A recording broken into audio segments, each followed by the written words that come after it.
أعوذ بالله من الشيطان الرجيم. بسم الله الرحمن الرحيم. الصلاة والسلام عليك يا سيدي يا رسول الله وعلى آلك وصحبك يا سيدي يا حبيب اللہ بحمدہ تعالی. کل کی ویڈیو میں ہم سورہ فاتحہ کی تفسیر، سورہ فاتحہ کے لفظ الحمدللہ کے بارے میں بات کر رہے تھے. آج بھی انشاءاللہ العزیز اسی بات ہوگی. اللہ رب العزت کی بارگاہ میں دعا ہے کہ اللہ تبارک و تعالی صحیح معنوں میں بیان کرنے کی توفیق عطا فرمائے. کل بات یہاں پر پہنچی تھی کہ جو حمد الہی نعت مصطفیٰ سے خالی ہو وہ مردود ہے اور ناقابل قبول ہے. یعنی واقع میں تو سب حمد اللہ ہی کی ہے، لیکن مقبول حمد وہی ہے جو حضور علیہ السلام کی بتائی ہوئی ہو. تو آج اس کے تیسرے معنی بیان کریں گے. تیسرا اس کا معنی یہ بھی ہو سکتے ہیں کہ وہ خاص حمد اللہ کی ہے، یعنی ساری مخلوق میرے محبوب علیہ السلام کی حمد و ثنا کریں، مگر جیسی چاہے ویسے نہیں کر سکتی. محبوب علیہ السلام کی کامل حمد وہی ہے جو رب کائنات نے کی. والضحیٰ واللیل اذا سجا والتین والزیتون یا ایھا المزمل یا ایھا المدثر علی ھذا القیاس.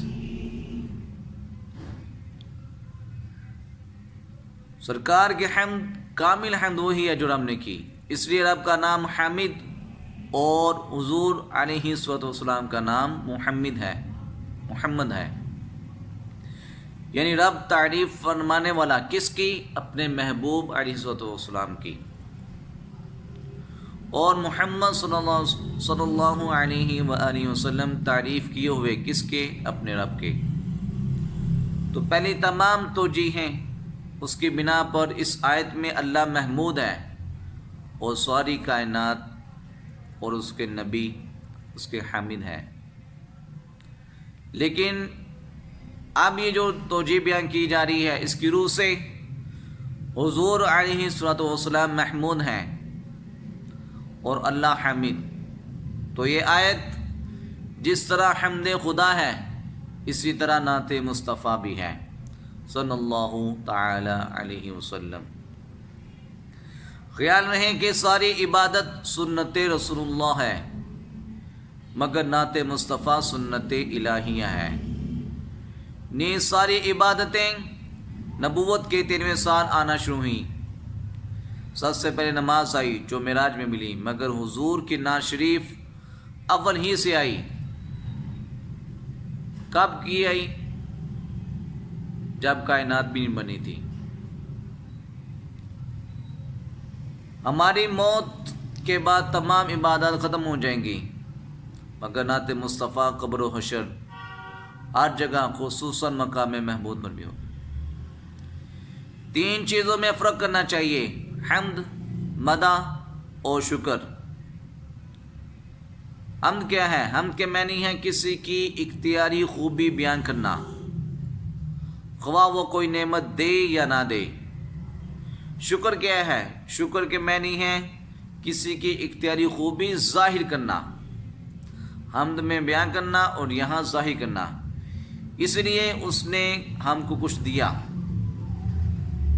اور مدح کسی کی خوبی بیان کرنا، خواہ وہ اختیاری ہو یا غیر اختیاری. موتی کی صفائی کی تعریف کی جائے تو اس کی مدح ہے، اور جب کوئی ہم کو کچھ دے اور ہم اس کی تعریف میں کہہ دیں کہ آپ بہت سخی ہیں یا جھک کر اس سے سلام کریں تو یہ اس کا شکر ہے. اور ویسے ہی کسی کی تعریف کریں کہ فلاں بڑا عالم ہے، یہ اس کی حمد ہے. لیکن اس آیت میں لفظ حمد تینوں معنی کو شامل کر رہا ہے، اس لیے آگے اللہ کا نام ذاتی اور اس کی کچھ صفتوں کا ذکر کیا گیا ہے. لفظ اللہ نے حمد کے حقیقی معنوں کو بیان کیا، اور الرحمن الرحیم نے شکر کے معنی، اور مالک یوم الدین نے مدح کے معنی۔ لفظ اللہ کے نام میں 3 احتمال ہیں، خصوصیت کا نام ہو، یا استحقاق کا نام ہو، یا ملکیت کا نام ہو۔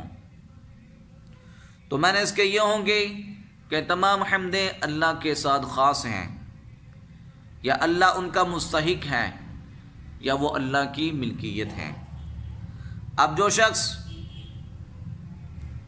بھی غیر اللہ کو اپنا معبود جان کر اس کی تعریف کرے گا، گویا خدا کی امانت میں خیانت کر رہا ہے، کیونکہ حمد ملک تو ہے خدا کی، اس نے صرف کی کسی اور جگہ۔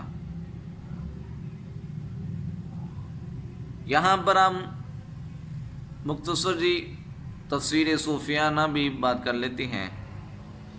صوفیہ اکرام فرماتی ہیں کہ حمد کے معنی ہے محمود کے کمال کا ظاہر کرنا، اور جو شخص یا جو چیز اپنے میں جو بھی کمال رکھتی ہے وہ حقیقت میں رب ہی کا کمال ہے، لہذا دنیا کی چیزوں کے کمال کا ظہور خدا ہی کی حمد ہے۔